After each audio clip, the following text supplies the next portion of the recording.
Hola, buenas noches, bienvenidos un día más a Qué grande es el cine. Hoy vamos a ver la película El sueño eterno, un clásico. Yo creo que no se la puede definir de mejor manera, un clásico de Howard Hawks. Howard Hawks es hoy un director de los más grandes, sin ninguna duda, que ha dado la historia del cine. Cuando murió, hace unos 20 años, la agencia Associated Press dijo: acaba de fallecer un director legendario. Pero no siempre fueron así las cosas, porque evidentemente al final de su carrera era respetado y admirado por cinéfilos y aficionados de todo el mundo. Pero solo hasta llegar los primeros años 60 empieza el prestigio de Howard Hawks. Antes está lleno de libros y de historias del cine que pasan por Hawks como por un artesano sin mucho valor. Tiene que ser una revalorización que viene de Bogdanovich y mucha gente más, cuando nos encontramos con un cineasta del tamaño de John Ford. No siempre fueron así las cosas tampoco en Europa, porque ya en el año 32, cuando se estrena Scarface, una de sus obras maestras en Francia, la crítica francesa y el público en realidad de todo el continente hablan de Howard Hawks como uno de los grandes. Howard Hawks ha hecho prácticamente de todo y en todos los terrenos tiene obras maestras, en el cine bélico, en el western, que no puede recordar Río Rojo, Río Bravo, en cine policíaco, en películas de todo tipo, comedias maravillosas. Y yo creo que, como es prácticamente inabarcable, solo vamos a decir que hay una mínima parte en su obra que lo forman las películas que hizo con Bogart y Bacall. Tener y no tener y El sueño eterno. Creo que son películas muy especiales, donde él afronta muy bien el mundo de la pareja, están llenas de sexo y de educación, son películas sofisticadas, películas llenas de humor, donde probablemente la conducta de los personajes es incluso más importante que la anécdota. Pero bueno, como es prácticamente inabarcable, voy a ceder el paso a mis compañeros y sobre todo a quien nos va a introducir en esta maravillosa película, en este clásico eterno. Nunca mejor dicho para El sueño eterno. Luis Alberto de Cuenca, muy buenas noches. Muy buenas noches, José Luis. Director de la Biblioteca Nacional, filólogo, bueno, y sobre todo un cinéfilo estupendo. Así que cuando quieras, dinos algo durante 2 o 3 minutos. Y la verdad es que y un hawksiano militante, ¿no? Yo recuerdo, tú has mencionado cuando murió Hawks, ahora unos 20 años, yo recuerdo que escribí un artículo en una revista medio universitaria, medio especializada, y no sé a qué cuento venía, pero evidentemente aproveché para decir que acababa de morir Howard Hawks y que tenía un nudo en la garganta. Quiero decir que ha sido un cineasta de aquellos que cuando te preguntan que qué director prefieres, cuál es tu director favorito, una pregunta que no se debe hacer nunca, pero en fin, que a veces te hacen, y yo contesto sin pestañear Howard Hawks. O sea que quiero decirte que estoy muy feliz por estar aquí precisamente para ver una película como The Big Sleep, ¿no?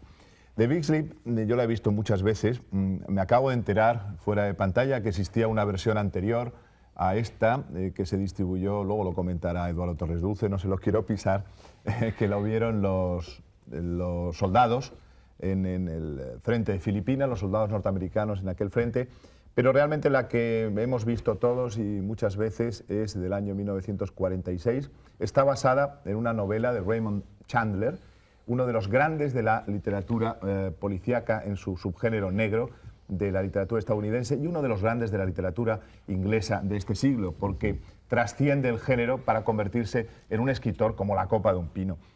Pues bien, precisamente Raymond Chandler, apoyado en el guión por Leigh Brackett, también conocidísima escritora, que descolló en ciencia ficción, corregidme por favor si me equivoco, y por otra persona que, como no soy tampoco demasiado erudito en ese tema, creo que también firmó el guión, que luego comentaremos.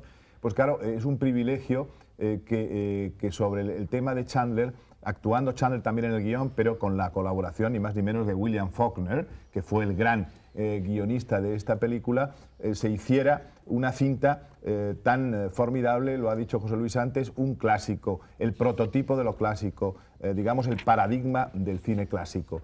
Los actores están verdaderamente espléndidos.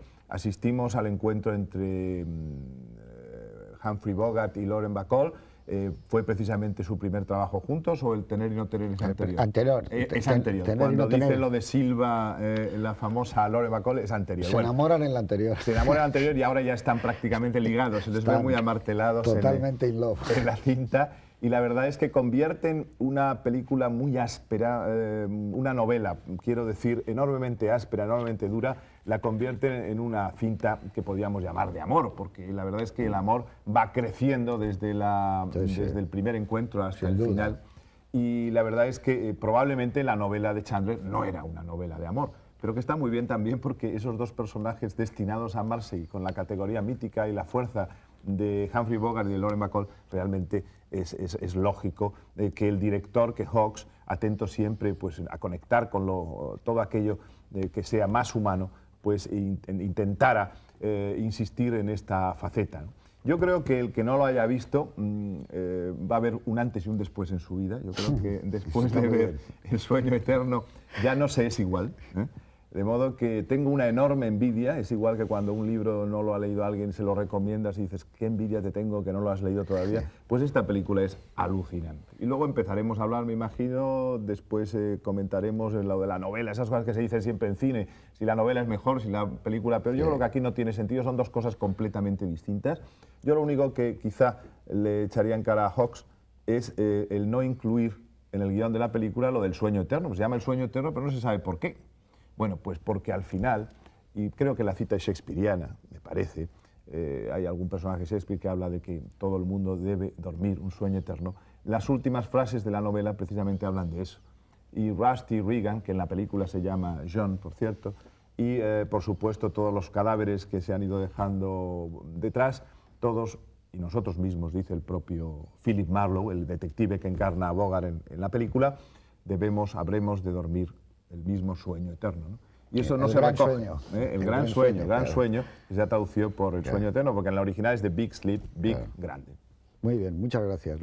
Vamos a ver ahora, parapetado tras una montaña de libros sobre Howard Hawks está Eduardo Torres Dulce. Buenas noches, Eduardo. Hola, José Luis, buenas noches. Un hawksiano casi tan bueno, ¿no?, como Luis Alberto eres. Y ya casi tan indignado porque en este programa no se ponía nunca una película de Howard Hawks. Bueno, no sé todo por ha quién. llegado. Y una que no está nada mal, ¿no? Sí, no está nada mal, efectivamente, sí.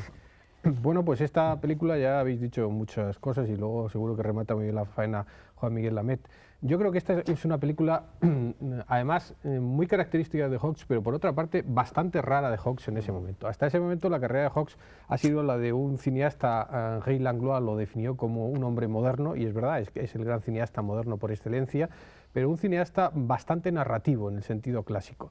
Y con esta primera película es la primera vez en la que rompe las estructuras de la narración, quizás con esa idea de que en la novela de Chandler, como en gran parte de la serie negra, la trama era tan enrevesada que no se entendía muy bien la trama, lo cual es relativamente cierto, y digo que solo relativamente cierto porque creo que prácticamente se acaba explicando casi todo. Otra cosa es que las explicaciones puedan ser convincentes, ¿no? Y sobre esa magnífica, maravillosa novela de Chandler, la primera que escribió, la escribió en el verano del 38 y la publicó en el 39, vendiéndola bastante bien en tapa dura, porque entonces cuando se empezaba a ganar dinero, cuando se publicaba en tapa dura, porque los paperback, los libros de bolsillo todavía no habían salido a la luz, ni se vendían como se venden ahora y se hacen las grandes fortunas, gracias a Dios, para los escritores.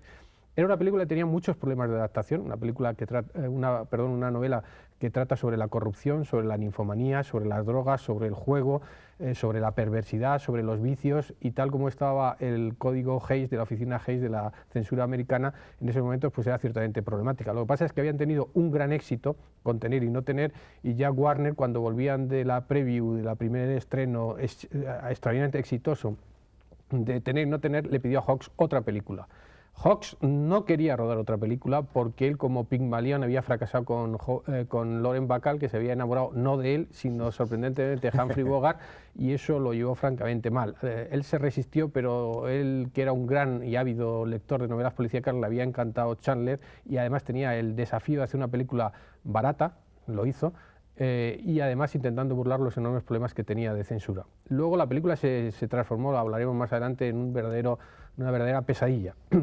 Las relaciones entre Lauren Bacall y Howard Hawks y Humphrey Bogart eran lo más parecido a un diagrama de la bolsa en vísperas del crack del 29. Igualmente estaban arriba que abajo todos los días. Bogart besaba a Bacall, le decía que no, la recibía en un apartamento de un hotel de Hollywood, se pegaba con su mujer, se emborrachaba con su mujer, la llevaba a la clínica y se internaba con ella, dejaba de asistir al rodaje, y mientras tanto Hawks, como siempre hacía, inició el rodaje de la película sin un guión, porque habían escrito un guión previo a Leigh Brackett y William Faulkner, lo pulió Jules Furman, pero lo que nadie sabe, lo que no se conocía hasta muy recientemente, es que las mejores secuencias de la película, la secuencia que verán los espectadores en la oficina de Bogart con Lauren Bacall y y posteriormente la escena con un doble entendido en